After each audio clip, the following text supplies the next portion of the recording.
नमस्कार जय जगन्नाथ आपण को मो चैनल को स्वागत स्माइल विथ मामुनी को। आज रेसिपीटी हूँ मटर पानी बा मटर सूप। तो मुझे गोटे कप मटर नहीं जाइली आ गोटे आलू को भल भाव में बॉइल कर रखी। मटर को अधिक सिझेबेनी, टिके गोटा गोटा थिबो से भली भाव में रखिए। ये कटा टमाटो रखी, कटा काकुड़ी, कटा पियाज, गाजर कोरिकी रखी, किछि धनिया पत्र, लेंबू आउ किछि कंचा लंका। ये तेंतुली रस मो तेंतुली को किछि समय पूर्वर भिजेकी भल भाव में तार रस बाहर कर रखी। ये सादा लुण रखी, बीट लुण, चिली फ्लेक्स, भजा जीरा गुंड। तो मुझे प्रथमे मटर को किछि देबी आउ टिके आलू को भल भाव में चकटिबेनी, गोटा गोटा थिबो। आपको आम गरम गरम खाइले बहुत बढ़िया लगे।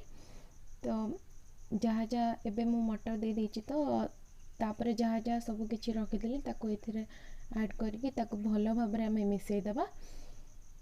मुझे कही रखुची, जदि आपन को मो वीडियो गुड़िक भल लगुच तो लाइक शेयर कमेंट आउ सब्सक्राइब करने जमा भी भूलें। पाखरे थिबा बेल आइकन को दबाई देवे ताकि मो नुआ वीडियो नोटिफिकेशन आपण मानक पाखु खूब शीघ्र पहुँची जिवो।